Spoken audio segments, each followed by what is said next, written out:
दोस्तों, आज हम आपको एक ऐसी औरत का किस्सा सुनाने जा रहे हैं कि जिसे दुनिया की तारीख की बदतरीन औरत कहा जाए तो गलत ना होगा, जिसका गुनाह इतना बड़ा है कि वो इसकी वजह से रहती दुनिया तक याद रखी जाएगी। तो दोस्तों, ये हजरत ईसा अलैहिस्सलाम की पैदाइश से चंद साल पहले का वाकया है कि जब रोम पर सीजर ऑगस्टस हुकूमत करता था। फलस्तीन की सरजमीन पर ऑगस्टस का मुकर्रर करदा एक गवर्नर हेरोड आजम हाकिम था। इन दिनों फलस्तीन की सरजमीन तिजारती और ज़राअती लिहाज से बहुत अहम थी और ये सल्तनत रोम को बहुत ज्यादा पैसा कमा कर देती थी। इसलिए यहाँ का गवर्नर हेरोड रोम के सीजर का बहुत चहीता था। इसके अलावा हैकल सुलेमानी की तामीर नौ की वजह से हेरोड यरूशलेम की आवाम यानी यहूदियों में भी बहुत ज्यादा मकबूल था। हेरोड के अस्तबल के एक मुलाजिम की बेटी का नाम हेरोडियास था। एक गरीब घराने से ताल्लुक रखने के बावजूद वो अपने हुस्न में युक्ता थी। जैसे ही उसने जवानी में कदम रखा, सारे यरूशलेम की निगाहों का मरकज बन गई। हर शख्स उसे अपनी बीवी बनाने के ख्वाब देखता। लेकिन हेरोडियास में जितना हुस्न था, उससे कहीं ज्यादा गुरूर भी था। उसके मुताबिक उसका ये हुस्न महलों की रानी बनने के काबिल था और इसका हकदार कोई शहजादा या कोई बादशाह ही हो सकता था। हेरोडियास की ये ख्वाहिश आहिस्ता आहिस्ता जुनून में बदलने लगी थी। जब हैकल सुलेमानी की तामीर नौ मुकम्मल हो चुकी तो बादशाह हेरोड खुद इसके इफ्तिताह के लिए तशरीफ लाए। उस दिन यरूशलेम में जश्न का समा था। इस जश्न में हेरोडियास भी शामिल थी। इसी दौरान उसकी मुलाकात हेरोड के दूसरे बेटे फिलिप से हुई। फिलिप हेरोडियास को देखते ही उसका दीवाना हो गया। फिलिप पहले से शादीशुदा था, मगर उन दिनों बादशाहों और शहजादों का कई शादियां करने का रिवाज आम था। चुनाचे फिलिप हेरोडियास को अपने साथ अपने शहर कैसारिया ले गया। अब हेरोडियास झोपड़ी से एक महल में आ चुकी थी। उसे हर वो चीज हासिल थी कि जिसके वो ख्वाब देखा करती, मगर दोस्तों, हवस की कोई इंतहा नहीं होती। अब उसने मलिका बनने के ख्वाब देखना शुरू कर दिए थे। फिलिप, जिसकी किसी बीवी से कोई औलाद ना थी, वो अपने वारिस के लिए बहुत परेशान रहता था। हेरोडियास की यह ख्वाहिश थी कि वो फिलिप को वारिस दे और कैसारिया की मलिका बन जाए। वक्त गुजरता जा रहा था, मगर वो उम्मीद से नहीं हो रही थी।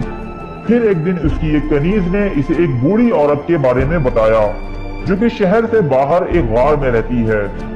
लोग इसके पास अपनी मुरादें लेकर जाते हैं और कामयाब वापस लौटते हैं। फिर वही कनीज एक दिन हेरोडियास को लेकर इस बूढ़ी औरत के पास गई। हेरोडियास के पूछने पर उस बूढ़ी औरत ने बताया कि तेरे औलाद जरूर होगी और वो इतनी मशहूर होगी कि तेरी औलाद को रहती दुनिया तक लोग याद रखेंगे।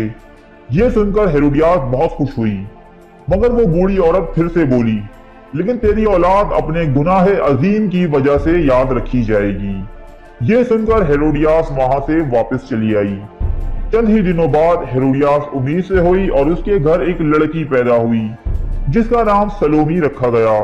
मगर फिलिप को इससे कोई ज्यादा खुशी ना हुई, क्योंकि उसे तो अपने तख्त के लिए एक वारिस यानी लड़का चाहिए था। लिहाजा हेरोडियास की अहमियत अब इस महल में पहले जैसी ना रही। चंद ही दिनों बाद फलस्तीन का बादशाह हेरोड आजम चल बसा और इसकी सल्तनत इसके बेटों में तकसीम हो गई। इस तकसीम की रौ से सबसे छोटा हिस्सा फिलिप के हिस्से में आया, जबकि सबसे ज्यादा आमदनी वाला हिस्सा फिलिप के छोटे भाई एंटीपास, जिसे हेरोड दी सेकंड भी कहा जाता है, उसके पास आया। हेरोडियास और एंटीपास की पहली मुलाकात हेरोड आजम की तस्लीम के मौके पर हुई। एंटीपास एक नौजवान और मजबूत जिस्म का मालिक शख्स था। उसे हेरोडियास से पहली ही नजर में इश्क हो गया। इसमें कसूर एंटीपास का नहीं बल्कि हेरोडियास का था। ये उसकी अदाएं ही थी कि जिनकी वजह से एंटीपास इसका दीवाना हो गया। हेरोडियास अब फिलिप से छुटकारा चाहती थी, जिसके लिए उसने एंटीपास को अपनी मोहब्बत के जाल में फंसा लिया। फिर एक दिन फिलिप की सालगिरह के मौके पर इसके भाइयों, दूसरी सल्तनत के हुक्मरानों और रोमी आला ओहदेदारों को बुलावा भेजा गया।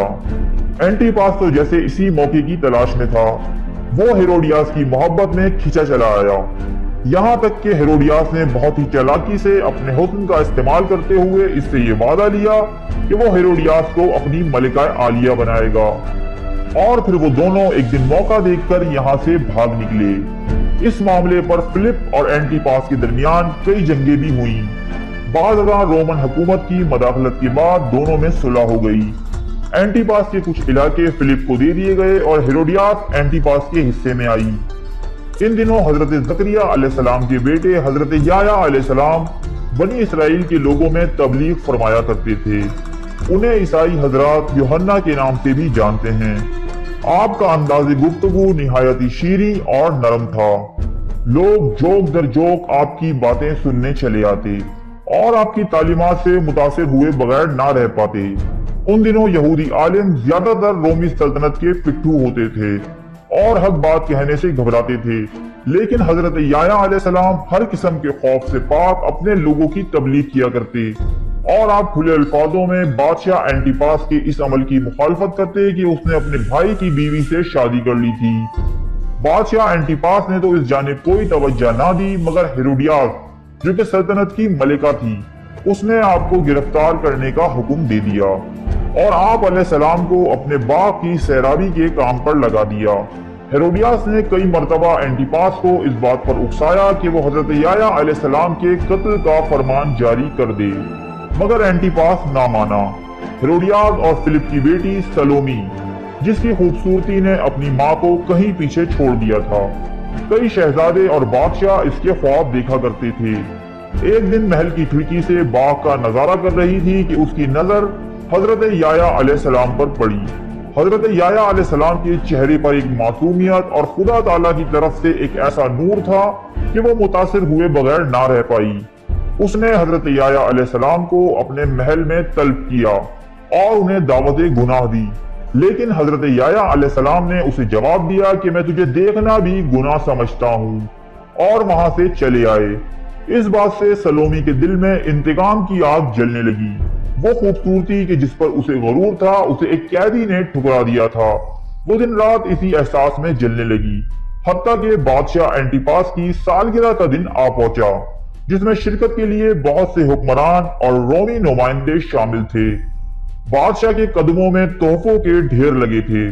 फिर हेरोडियास बादशाह की खिदमत में हाजिर हुई और बादशाह से कहा कि मेरा तोहफा सबसे अजीम और आला होगा, क्योंकि आज आपकी शान में मेरी बेटी सलोमी रक्स करेगी। हेरोडियास ने इस रक्स के लिए सलोमी को कई साल पहले से तैयार करना शुरू कर दिया था, जिसका मकसद था कि बादशाह को खुश करके सलोमी को तख्त का वारिस नामजद कर दिया जाए। फिर बड़े दरबार में सलोमी का रक्स शुरू हुआ। ये रक्स बेहयाई से भरपूर था। इसमें सलोमी 7 रंग के लिबासों में मलबूस थी और उसने रक्स के दौरान अपने सारे लिबास एक एक करके उतार फेंके। ये रक्स कई घंटे जारी रहा और तमाम दरबारी और खुद बादशाह बगैर पलक झपकाए ये देखते रहे। रक्स के इख्तिताम पर बादशाह ने कहा, मांगो जो मांगना है। तो इस बदबख्त सलोमी ने हजरत याया अलैहिस्सलाम के कत्ल की ख्वाहिश जाहिर की। बादशाह चाहते हुए भी इनकार ना कर सका, क्योंकि वो भरे दरबार में वादा कर चुका था। यूं इस बदबख्त औरत की ख्वाहिश पर हजरत याया अलैहिस्सलाम की शहादत हुई। इसके कुछ ही दिन बाद रोम का सीजर टाइबेरियस एंटीपास से नाराज हो गया और इसने एंटीपास के भतीजे एग्रिपा को एंटीपास की सल्तनत पर चढ़ाई का हुक्म दे दिया। एग्रिपा ने एंटीपास को शिकस्त पाश दी। फिर एंटीपास और हेरोडियास को जंजीरें पहनवाकर सरेआम रोम ले जाने का हुक्म दिया। जब हथकड़ियों और जंजीरों में जकड़े दोनों मियां बीवी शहर की गलियों से गुजर रहे थे तो उनके सताए हुए लोग उन्हें पत्थर मार रहे थे। फिर शहंशाह रोम ने इन दोनों मुजरिमों को स्पेन के सहरा में फिकवा दिया, जहां भूख और प्यास से दोनों की मौत वाक़ई हुई। जहां तक सलोमी का ताल्लुक था तो उसकी पूरी जिंदगी अग्रिपा के भतीजे अरिस्टोबुलस की गुलाम बनकर गुजरी। ये गरूर और तकब्बुर से भरी उस मलिका का हशर है दोस्तों, जिसने अपनी सारी उम्र और ज्यादा की हवस में गुजार दी। अरे फ्रेंड्स, एक मिनट, आप ऐसे ही जा रहे हैं? इतनी मेहनत से वीडियो बनाई है, एक लाइक तो बनता है ना। और दूसरा ये कि आप हमें इतनी बड़ी दुनिया में दोबारा कैसे ढूंढेंगे? तो इसका हल ये है कि आप हमारे चैनल को सब्सक्राइब कर लीजिए और इस बेल के आइकन को क्लिक कर दीजिए